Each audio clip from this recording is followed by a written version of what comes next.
Thank you, everyone, for joining us live and supporting. This is another Bay Royal Cigar Podcast, your virtual cigar lounge. Hope you and your family are healthy.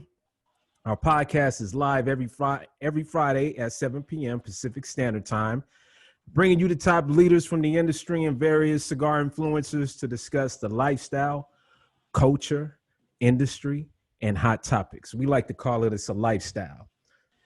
Please continue to follow us as we're growing. You can find us on Instagram, Facebook, also BayRoyalCN.com for details. Don't miss us live next week. We have another special guest. It just keeps coming and coming, but it's good conversation, and that's what you're going to get tonight.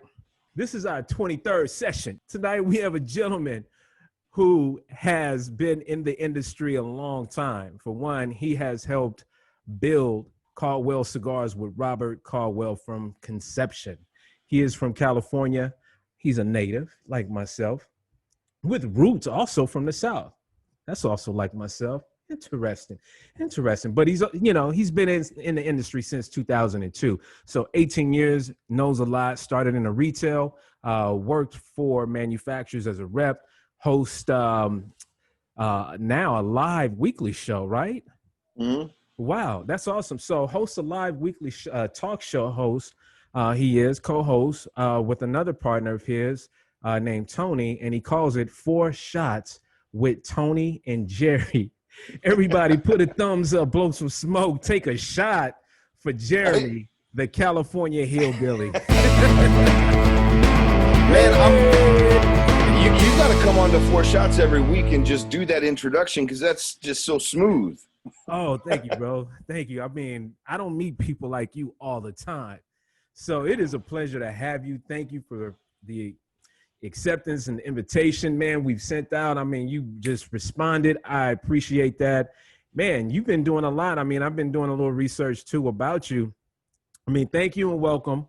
How's it going? I know we were talking briefly about that before we got into the introduction and everything. It's going.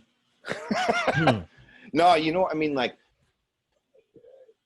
first quarantine, it was like we're on vacation, right? Like, mm-hmm. It was the first time. This is the longest I've been home in a decade, and so at first it was like, this is amazing. And then it hits a point in which it's like, I got to find a way to be productive, because like I got to justify my job and what I do, because salaries are still coming in, and we were fortunate enough. We didn't lay any of our reps off.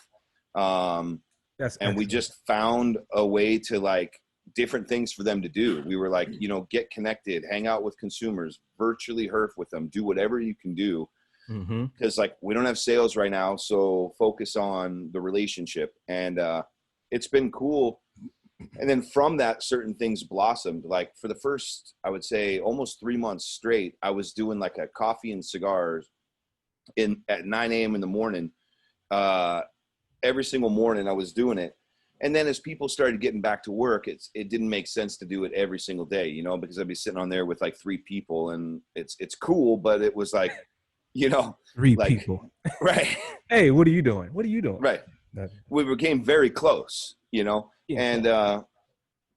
And from that, Tony and I, who's the owner of La Barba that we manufacture and distribute, we started talking, and we were like, dude, he was doing this thing called Tito's and Tony, where he was like late night getting drunk and kind of doing his thing and doing cigars. And we're like, why don't we just do this together? And why don't we do a show from a manufacturer's perspective about the industry, so we started doing it, but we're like, we don't want to take ourselves too seriously. So it involves lots of shots. It's like a mixture of like drunk history mixed with, XYZ talk show. So it goes a little south, but that's like the entertainment of it is like, we have our friends on there that we've been fortunate enough to have and build over the years.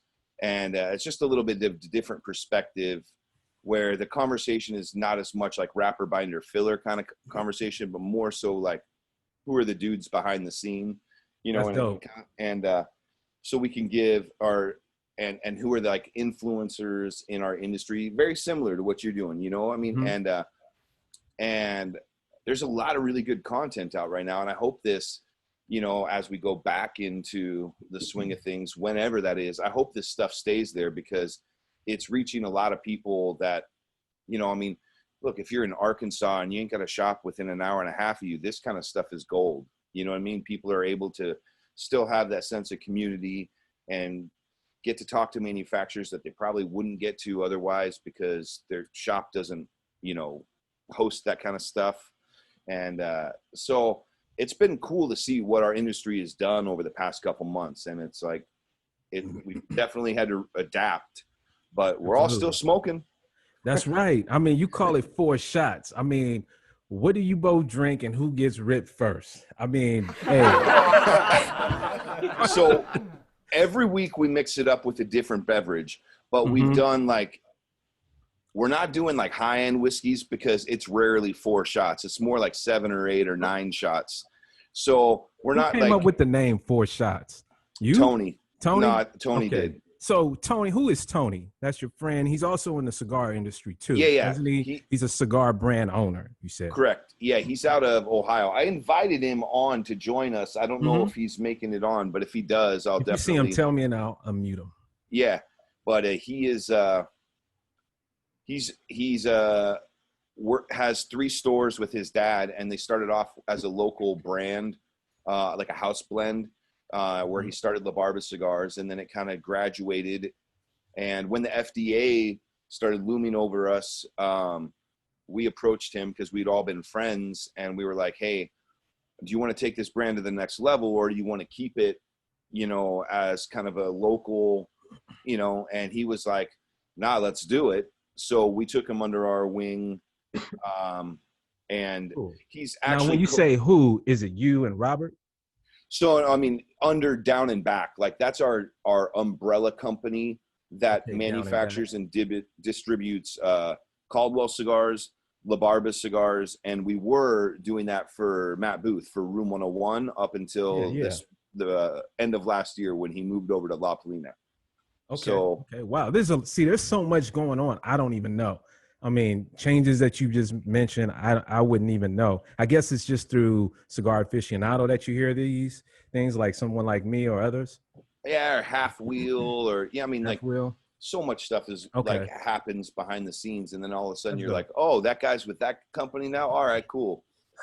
So this is a common thing. Everybody kind of switches. They connect at the IPCPR. Hey, what do you got? Hey, we ought to connect, and then they steal this person from that company, and then now they're working for another company. It's kind of incestuous. I mean, I'm not like that guy. I'm more of the, like, you know, I set my feet on a path. I want to go that way until the end of that path, you know, until that, like, you know, it's like get in the car, and until that car's done driving, I'm in that car. That's more dope. My speed. But like, you know, I mean, like people are always looking for opportunities. So maybe they're working with company A and they get something better, and it's no different than any other, you know, industry. Well, you know, we're going to get into that a little later. I want to actually talk about you. I mean, I found you as, dude, you are a character. I mean, I looked at your Instagram page. I was like, wow, this guy is interesting. It's pretty dope. It kind of reminds me of somebody that is from San Francisco, you know, Haight-Ashbury. I mean, dude, I love that style you had. It's dope. I mean, it was all the pictures that you have in your Instagram, and I was just cracking up. I was showing a bunch of people. I was at a lounge the other day. I was like, dude, check this out. We were all busting up. I love it. I mean, the California Hillbilly. I like that. Please tell me, I mean, how did you get that name? I mean, who? That's you know what? So pretty early on, like with my Instagram, you know, I think it just said Jeremy, like Jeremy McDonald or whatnot, you know, and obviously I predominantly follow people in the cigar industry or cigar smokers. And, you know, I just got tired of like looking at picture after picture of like cigars in the hand and stuff. Yeah. And so I was like, I need you to help me out with my page, man. So I was like, yeah. One drunken night, I superimposed my face into another picture, and I was like, that's funny. And I just started doing it for myself just because I thought it would be funny, like when other people are scrolling and, you know, it's like cigar, cigar, cigar. And then there's this fucked up picture of me, you know, on like Santa's body or whatever. And I just was like, I'm going to keep going with this. And at that It is point, funny. It is funny. and at that point in time, I was working with CLE, Christian Aroa. Oh And yeah, so yeah. I was repping for him. And I was at our sales meeting, and he's like, man, what the fuck is wrong with you? And I was like, well, you know, like, hey man, I'm just me. And he's like, no man, you're like this fucking California hillbilly. And I was like, ding, ding, ding, the light That's went it. off. Yeah, yeah. And I was like, you're absolutely right. Because like, it just felt like it was like home to me, because like my family all being from like Alabama and Tennessee, like it's just every summer growing up was spent there in the South. And I was like, I very much call that home, but I'm a Southern California kid that can't get a tan, you know, like, so like, I just decided like, Don't hang at the beach too often. I just turn red and then peel. You know, God did not grace me with much color on this, and so it is what it is. You know, You you gotta shave gotta the hair, man. You're too hairy. It's too much. It is. No, you know what? All through high school, I skateboarded, and I always had a shaved head. But the problem is because I'm so white and I got tattoos, and I'm like, too many people thought like I was a skinhead, man. It was not a good like scene. Yeah, if you cut everything, yeah, you Yeah. you in LA too. Yeah, so Oh, just shoot. like I was just like I don't want that look.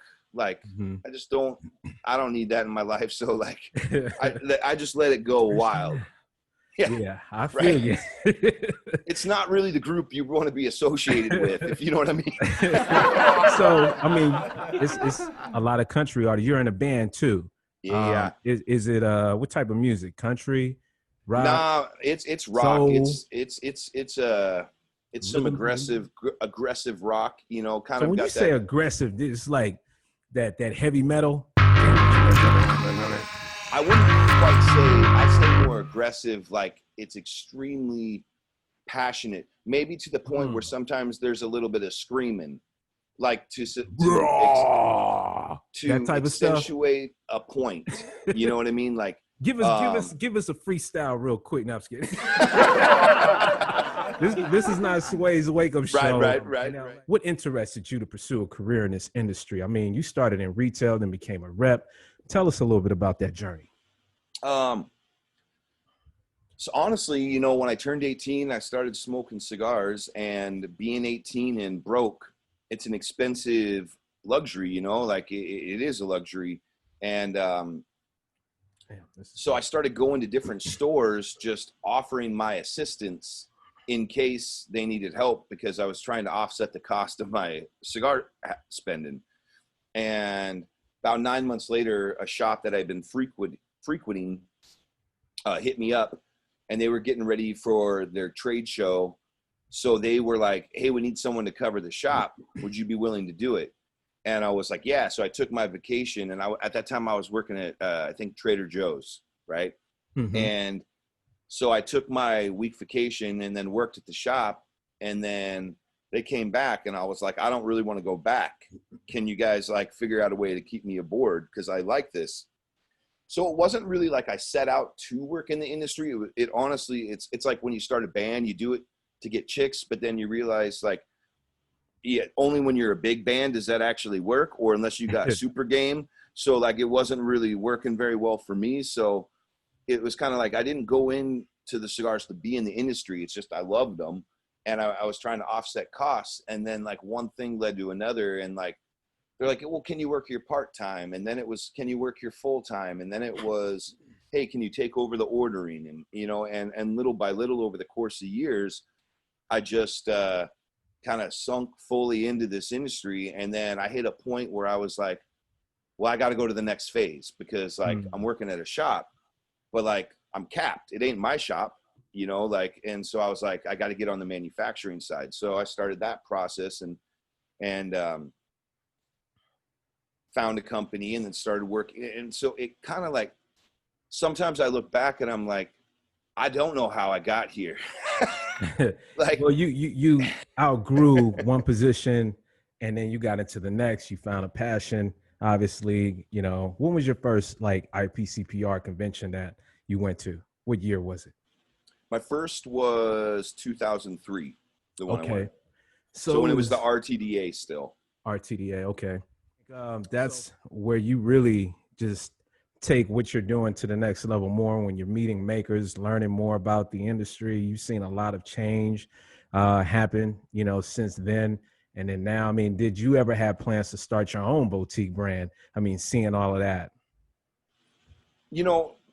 Yes, yes. I have, and not that that's questions out of the industry has changed so much, and especially with all the FDA and the regulations and things that are like being imposed on us. Even though we just had a big win, so to speak, with them laying off on the September date for a new product to enter the market, like it. Mm-hmm.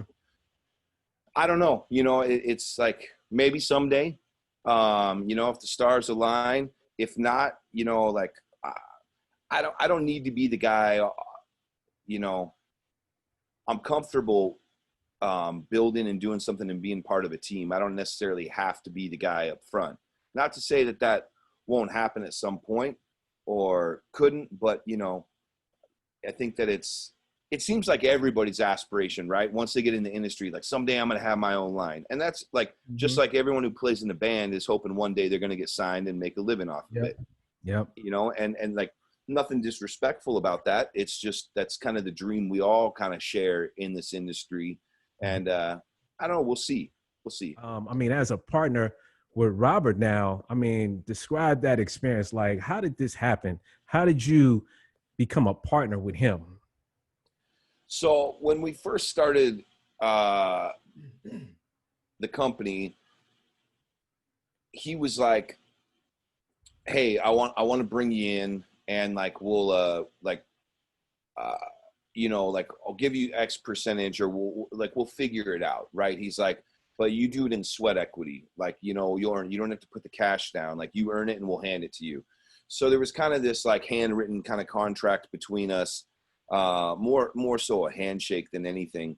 But did you know him? I mean, was there some history in the past? I mean, you've seen him at IPCPRs or other places, because he's from Miami. You from Cali. So obviously there was that cross of like, hey, when we connected and who are you? That sort of, was it when you were a rep that you met him?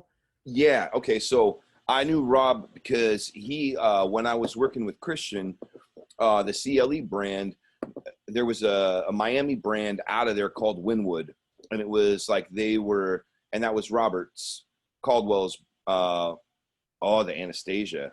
Woo! I'm sorry, I had to interrupt. This is getting just good. I'm sorry. That's got some special sauce, right? Oh my God. But so I was building the Winwood brand out on the West Coast. Mm-hmm. So he kept traveling with me because I was setting up events for him and just building his brand. And he and I became just good friends. And I really believed in the Winwood project that was under the CLE umbrella. And, Rob and Christian had a falling out. Sometimes that happens. But when he left, he and I stayed in contact. So he like came out to LA, and like me and a couple other industry people, we would go and hang out just to see him and hang out and talk about like, what are you going to do now? What do you want? And we just started a conversation, and he approached me and was like, "Hey, I think I'm going to do this on my own. But if I do it, like, will you come aboard?" And I was like, give me a contract, man. Let's do this shit. Like, I loved the idea of building something from nothing, because like it's on our shoulders. Like if it works, we get to take, some credit and see the fruit of our labor. And if it doesn't work, it's because we didn't do it right. And I like that challenge. I like that, like, let's go for it, man. Like, my thought process has always been and will always be, even in a very saturated market, there's always room for another good cigar. You know what I mean? Like there's always going to be something new. Yeah. And so I liked, so we went to the Dominican, and he was finalizing the blends. And so we were doing like a tasting of like finalizing What those. Part of Dominican did he go to? So Tamarillo. So outside of San Diego, where the majority of the factories and stuff are, we're out in Tamarillo, the factory we're working with is William Henderson Ventura, not to be confused with Ventura Cigars, but they're just a father-son team. And when we were trying to find who would make the cigars for us, we were originally went to Davidoff to try to have them make our cigars, because they're like, hey man, they do a good job. But price was really high, and they were friendly with us, but they were like, you know what, you should go meet these guys. And so they introduced us to William and Henderson. And William Ventura worked for Davidoff and was the original master blender when they first came over from Cuba. And then he ended up being their quality control specialist for 22 plus years. So when he left to start his own factory with his son, they basically did runoffs for other people. There wasn't many so maybe there's an Avo that needed to get, that needed another factory needed to finish that run, or X, Y, and Z brand. They were basically kind of like anybody could go to them and they would do these small productions. So since they didn't have a brand coming out of there, and we knew the guy had the credentials of coming from Davidoff, so he knew a quality cigar and he was dealing with quality tobacco, we were like, that relationship was built by Robert with them. And then we went with his 3 different cigars that he was going to launch with and had them like finalize it. So they were working on it. And so I was a part of that process. I'm by no means a blender, but I like tasting the stuff, so I was in the kind of tasting panel portion of that. And we just kind of talked and dreamed in the Dominican about what we were going to do when we got back here. And then we ran around like roosters with our heads cut off, showing the people a picture of a band, showing them a picture of a box, and handing them a naked cigar and saying, if you can imagine it all together, this is what our brand's going to look like. And so we spent 3 months on the road just doing that. And then we made the final tweaks to the blends getting them aged. And then we launched in April 29th of 2014. So we did an industry party in San Diego and invited people out just to like smoke. Like we weren't, so we didn't do it at a retail shop. We just made it a party. Like anybody's welcome. Nice. Like we're just going to have music. We're going to have booze. We're going to party, and you're going to smoke our cigars. And then that following week, we actually did our first in-store event. Well, the private party was actually on my birthday. So I had way more fun partying wise that night because there was no responsibility to sell. Right. But our first event, it was cool because we got to see, like, it was the first time we got to see it come to fruition, like people buying our product. So, I mean, as on the party aspect, it was the industry party, but as far as like meaningful, our first event, because it was like, this is actually happening, man. Like we did it, we got it into the market, and now like the real work begins, So I know you tell us, like, what was the first few cigars that you started with? So launched with Eastern Standard, King is Dead, and Long Live the King. Those are the 3 core. Those are our flagship brands. We also started with a line called the JV, which is our junior varsity line. And they were like more cost-effective cigars in 10 count. But we didn't keep that very long. Yeah, there's a Long Live the King. That's Long Live the King was. Oh, nice. My style is jalapeno. Oh man, I can't wait. I might have that one next. Yeah, and we did away with the junior varsity line a little bit in because it's just like, it's like too many cooks in the kitchen. Like you can't focus on anything when you have too big of a portfolio when you're starting off. And but to this day, the flagship is still Eastern Standard. King is Dead and Long Live the King. It's what floats our company, and so it's our bread and butter. I mean, it's very unique. It's kings. It's old people. I just I'm looking at it. I don't know all the names of the people, but I mean, the design is pretty dope. I mean, you have a pretty unique type of style with your logos and the meanings, like Anastasia. For one, I'm smoking that one my first time. It is off the hook, and it has some history too. Tell us a little bit more about that. So Anastasia was a project that was kind of an ode and a tribute to Robert's beginning in the cigar industry. And Robert's first cigar he ever smoked was an Ernesto Carrillo, an EP when it was La Gloria Cubana. So it was a La Gloria Cubana Wavell out of Miami. And Ernesto used to make those cigars under General. And he fell in love with cigars from that cigar. So when we started, he's like, man, like he loves the idea of collaborations. Again, kind of talking about the whole music thing, like that's very common. You see this guy featured on this guy's track and this, and he was like, yeah. And so he was like, I want to do some of these collaborations. So he befriended Ernesto Carrillo, and they became friends. And he's like, look, man, you got me into cigars. It was your cigars that you were making. And he's like, I'd love to do something with you. And so him and Robert started playing with different tobaccos. And he had a very, very special wrapper, but it only yields like a very small quantity. So we only opened up that store, that cigar with 50 accounts, nationally speaking. And it was basically like, we'll make this cigar until we run out of the tobacco, and so it was a project, a love project, but also kind of like an ode to Ernesto Carrillo. So that actually, Ernesto makes out of his factory for us.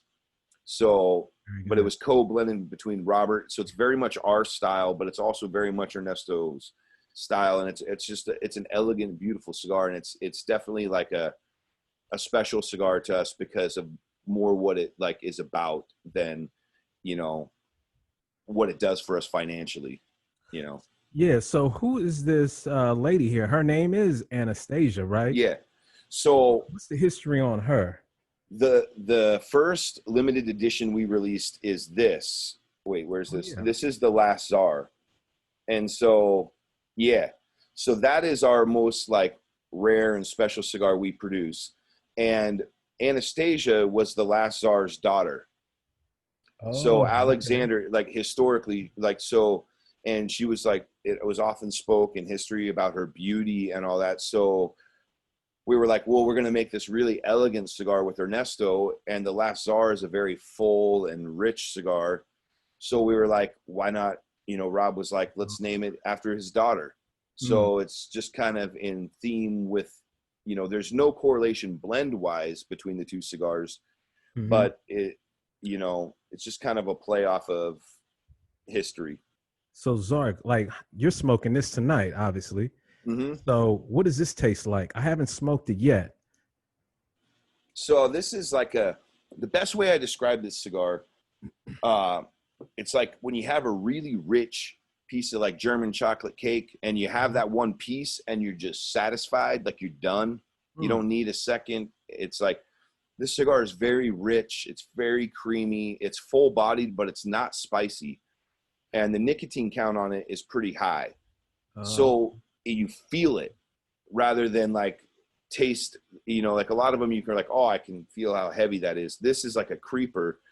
And it's a very unique cigar. There's almost like at some points, like a saltiness, like bitter chocolate. Wow. And it does not taste like anything else I smoke on the market. And it's not something I actually smoke that often because it's like, just like if I was going to have a rich German chocolate cake, like I just want that piece and I'm good. So it's like, it's definitely kind of a one hitter quitter. Like or like a celebratory, like, an occasional thing to me. I mean, some guys, smoke it and they just, but it's a unique cigar, a very unique cigar. That's nice, man. Since we're talking about them, let's go through them. I mean, I've had quite a few, and I've tasted a lot of like creamy, nutty type of taste. I know I held up the 101, and then now this is the Eastern. Yep. Traditionnaire. And then this is the King. King is dead. King is Yep. dead. Like that one. I had last night. It was kind of more of a medium body. Um, I haven't smoked this one before. The Standard. Okay, so that's the Midnight Express. Midnight Express. But so it's the Maduro some of the great Eastern things Standard. about it. Tell us about the Midnight Express. So the cool thing about the Midnight Express is like it is a unique, it's the same wrapper as the Eastern Standard, which is an Ecuadorian shade grown Connecticut with Brazilian Arapiaca. So it's the same wrapper, but it's just been through an additional fermentation process. So it's actually more of an Oscuro because it's naturally fermented. So there's going to be a slight color variation, maybe from box to box, the color, because the wrapper isn't like dyed or treated. It's just a natural fermentation process. But what it does is bring out those flavors that exist in the Eastern Standard, but just make them more intense. So it's still creamy. It's still nutty. It's like a Maduro that doesn't smoke like a Maduro. I see. And it's just a rich cigar. But I love like smoking the Eastern Standard and then smoking Midnight after it, because it's like it's just the same stuff, just intensified, you know. Okay.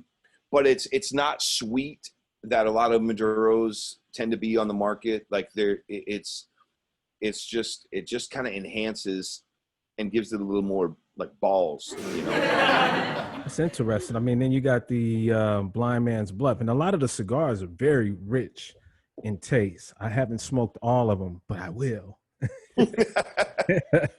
So the Blind Man's Bluff. Mm-hmm. That one, I mean, you know, a lot of like older people on here, like, who is this guy? So with all of our art, mm-hmm.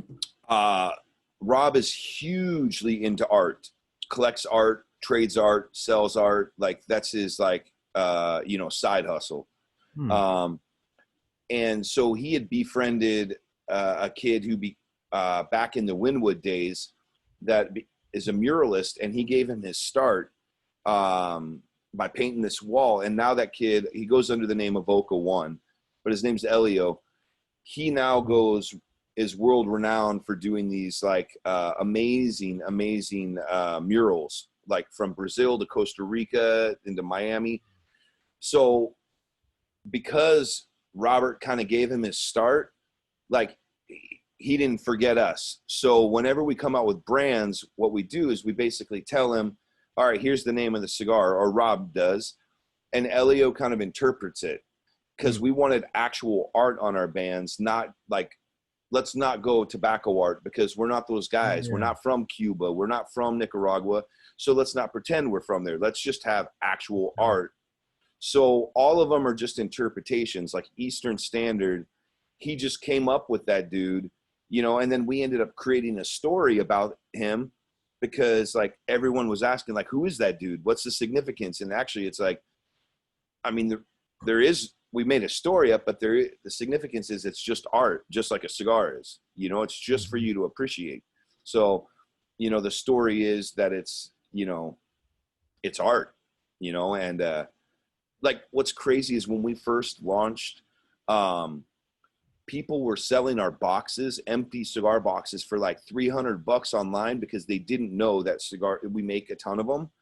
But because this guy's artwork were on our boxes, everyone, all the the art realm, not the cigar realm, they were like, oh, we got to get these pieces of cigar box art from this guy Avoca.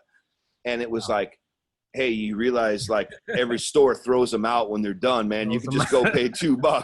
But they didn't know. And so that quickly fell off as people realized that they're readily available and they could get them. But it's kind of cool that it attracted a whole different realm of like people into our industry, like checking it out because of the artist behind it.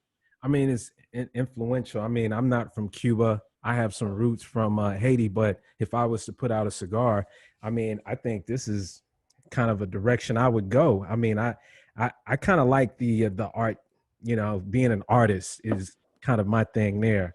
And so is this going to develop into like some other type of drawings, and you guys are going to, or just expand on what you have? No, I mean, we've definitely over the past like couple years, we've been doing line extensions versus whole new lines.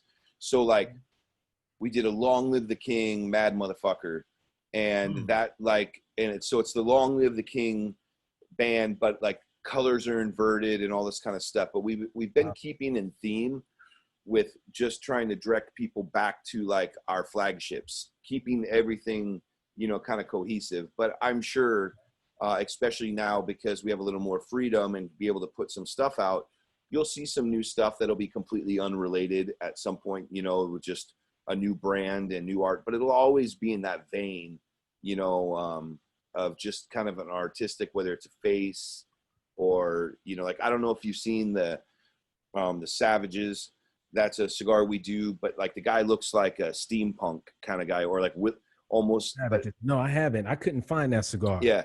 And So that's a rare one too, right? That is a little more limited, and that was done from actually a different artist. That was Pixel, that did the artwork for the Savages for us. So, and who's another muralist and artist, that's internationally known. So it'll always be with something, like we're never going to be designing it ourselves. You know what I mean? Like we're going to let someone who knows what they're doing, like, do it. And then, you know, that's like, we create the cigar, they create the band, and boom. Rob is from Miami. I mean, he's got some swag. I mean, every time you see Rob got his shirt down to here, chest out. I mean, he also has like some background and just how he got started, you know, just with cigars is pretty interesting. Didn't he get I don't know, held captive when he was in Serbia or something like that one time? I mean, he's been through a lot. Or he got lost in Serbia. Yeah. He's done. Just kind of one of those wild type of guys. He's doing a bunch of things, but from Miami. Yeah, he's born and raised in Miami, but he sounds like he has a Brooklyn accent, but he's not from like New York. And like, he makes a lot of really bad decisions, but they end up being really cool stories. You know what I mean? Like he's a world traveler. He's living life. He's out there. Yeah, I mean, he got his like global entry revoked over a little over a year or two ago because he had gone into Jordan and he wasn't supposed to be there because of all that's going on there. And they were like, did you go to the Middle East? And he was like, nah, because he went one direction and then took a train over and then took another, you know, and they knew he had been there. And so like he's like flagged. So don't be by him when he goes through customs, like, because you're just going to get held up, you know. It's gonna be a long wait. There's going to be a lot of questions and questioning, you know. Wow. But he loves to travel and experience like different cultures. So like this pandemic has been brutal on him because he's usually like, he's not just in the US, he's all over the world. Like, cause where is he right now? He's becoming a hermit now. He's in Florida in his recently purchased house with his wife, and they are gardening every day. He's got some real excitement going on of late. So one of the interesting things about Rob is he's a chaotic dude, but he's sober. And I never met him when he wasn't sober. And I don't think I probably would have worked with him when he was not sober. Not sober? So he's an interesting, but if you go to his house, he's got an amazing collection of whiskeys, and he's going to make sure you get your belly full of them because he loves to party, but he just is not, like, he doesn't party anymore. So he's all partied out. I mean, he, has a lot of different stories about his past. Not going to get into that, but I think it's interesting just how he has developed a huge following and growth in this business. And I don't know a lot about his background and how he got started, but it kind of sounds similar to like what you or how you got started. Is it similar? Yeah, I mean, in the sense that like I would say Rob is more of an opportunist, like, and he's always looking for something to get into. So like, you know, he was hanging out at like Soho and these places in Miami and living that lifestyle. And then like, he wanted to have a cigar because he smokes cigars, and he asked for the menu, and they had a really poor selection of cigars and it was way overpriced. So then he thought to himself, well, I could do that. Maybe I could service hotels. So he created a business called Hotel Humidor, which was a distribution to high-end, like 5-star resorts and hotels, nationally and internationally. And that's how he got in the cigar game, because eventually from that, he started creating blends for these hotels well before they were ever available on the market for us to He was hustling. He was just out there like, hey, I'm going to make something happen. Yeah. And push got you. You know what? We got to have him. I'm not going to go on and on about a lot of the questions. We're going to have him here. I'm going to claim it. Definitely let him know he's invited anytime. I love to interact and have a good conversation, as well as you two again. You know, it's funny because like cigars, you know, are, like we were saying, are very elegant, right? And you can make the comparison very easily. And you take like to a woman, and you take the music and you take all this stuff, and it surprises me that there are so many overtly masculine brands out there when it's like, you know, cigar smoking is such an elegant thing. You know what I mean? Like, Absolutely. it's like, it's romantic, you know, like it's nostalgic, it's romantic. And it's funny that like so many like Skull and Bone type of brands out there, and I'm not knocking them. It's just like, there's so many catered for like the tough guy, but yet cigar smoking is a very like intimate and romantic and thing. It's funny that the branding in so much of the industry is kind of counter to actually what this experience is. Absolutely. Because, you know, think about it. Like when you look at social media now, especially IG, you know, there's a lot of influencers that have some amazing pictures with the cigar. And I mean, I think there's a lot of men like myself and you and others that, you know, like, yeah, okay, you know, you may not stare at it long or whatever, you know, to all my married men, you know what I'm saying? But you're going to at least say, interesting, and you might like it. And there's a lot of, you know, influencers that are getting paid now to promote cigars. Sure. What cigar would it be after sex? Maybe on a vacation, you know. You married now, so you know. I don't advise doing that though, because I got a horror story attached to doing this. We got to hear this. All right. Special edition. Yeah. So I'm in Cabo San Lucas, enjoying a vacation. And I'm smoking cigars and I'm having a blast and I'm drinking, you know, and as the night progresses on and we had some fun, after I was like, I'm gonna go smoke a cigar on the balcony because I just, you know, got me some and I'm feeling really good about life right now. Bang, and so bang. I was kidding. So I did it naked because no one could see me. So I was like, I'm gonna sit here naked as God intended it, and I'm gonna smoke this cigar. Yeah. And while I'm doing it, I'm having a blast, and then I ash the cigar, and the cherry drops off and burns my junk. Ooh. Oh no. Full-fledged burns to the point where How like did you scream? Was it like oh yeah. Yeah, the whole world probably was like, what happened? And little did they know a cigar burned my penis. And then, so he was like hopping and skipping. And I couldn't do nothing the rest of the trip. Ooh, hey. I'm going to take a deep breath for you. That just spoils it, man. I killed it for you guys. Don't do it or be better than me. That's what I got to say to you. Be better than me. Oh. Wow. When we get back on the road, we're going to be throwing parties so that we can invite people from all the stores in that area. And they're not necessarily selling any events now. Now it's you're coming to party with Caldwell. And that's like, what I'm talking about. And like, and that's how we're going to do it. It's like, and me, as well as a couple other manufacturers, have talked about like we're gonna do like talking about doing little road trips together with a couple manufacturers that cruise out and then throw a party.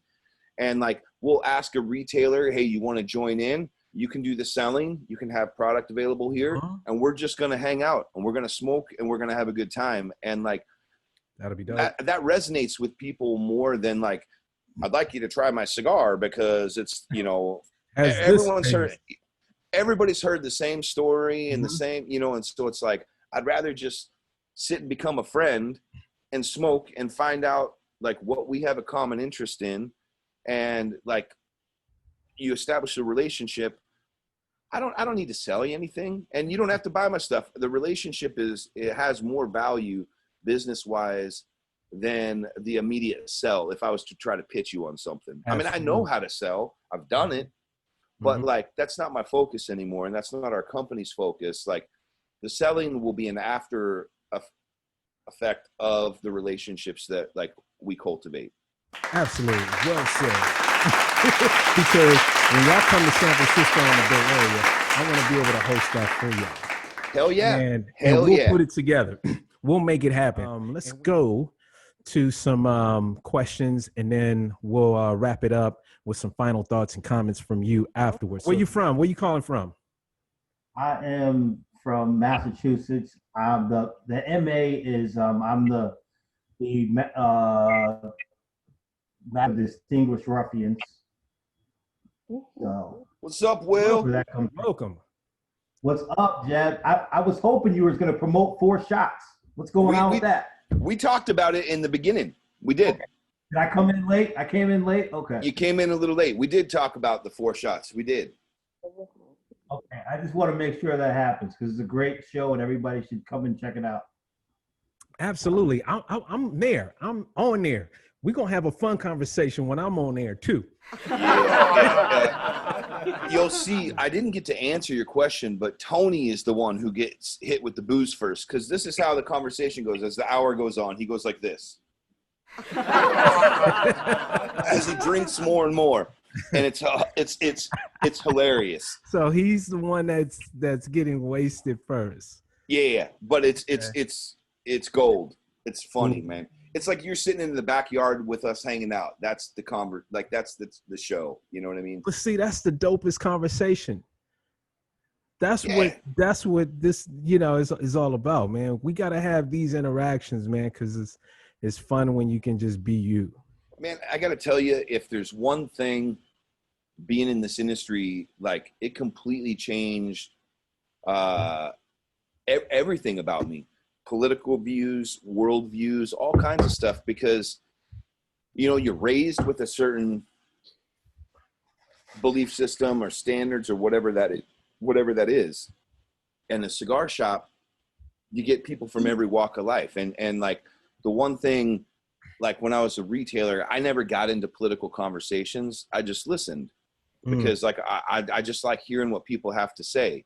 And like, you know, and I think over the years, it just kind of formed a very different Jeremy than I was, you know, before. And that's like something people don't even really consider or think about, like with the cigar community. Is like, man, there's a lot of like wisdom to be heard from the guy sitting next to you if you're just willing to like hear what he's got to say, you know. And that's a deeper aspect of why I love the cigar industry, but it's true, you know. I mean, like you if you're just willing to kind of listen to the guy next to you, hey, you got the platform, you're smoking a cigar, you're on an equal field, you know, like you get to just, whether you're smoking a $2 bundle or a $50 cigar, makes no difference. It's just the community aspect of it. And I know I hammer hard on that, but that's just because I know what it did to me personally.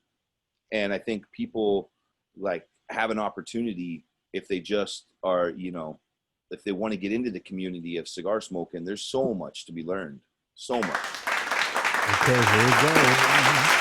Yeah. Light it up. I got my seat now.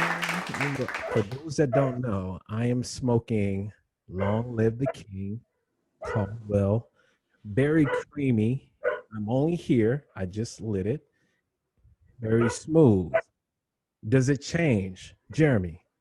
Does it Yeah. change? So here's something funny. That cigar has 70% Lajero in it, Ooh, but the thing is, it's 9-year aged Lajero. 9 So, years.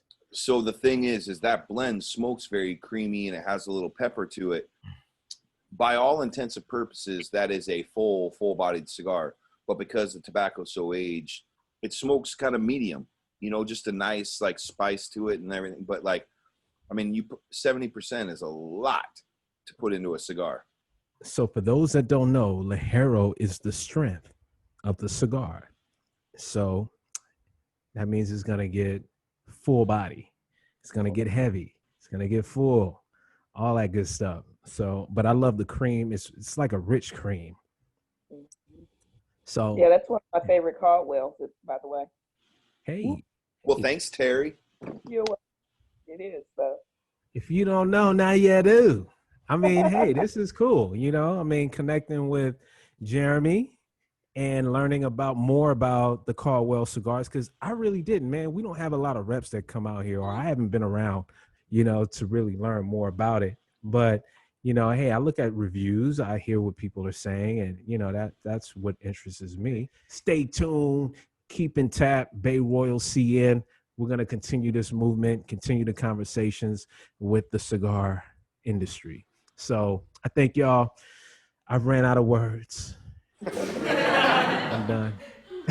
Well, man, I appreciate it, you having me. And yeah, man, we'll stay in touch, and I'll connect to you. And when we come up and start doing events again, I'll hit you up for sure. And Let's do make it, bro. Let's get a little bite and some smoke. I enjoyed you, bro. Thank you for your time. Thank you, man, y'all, for being here. Definitely tap in next week. Be a part of the Cigar Virtual Lounge, Bay Royal, all that good stuff. Until then, stay ashy, and it's a lifestyle. Appreciate y'all.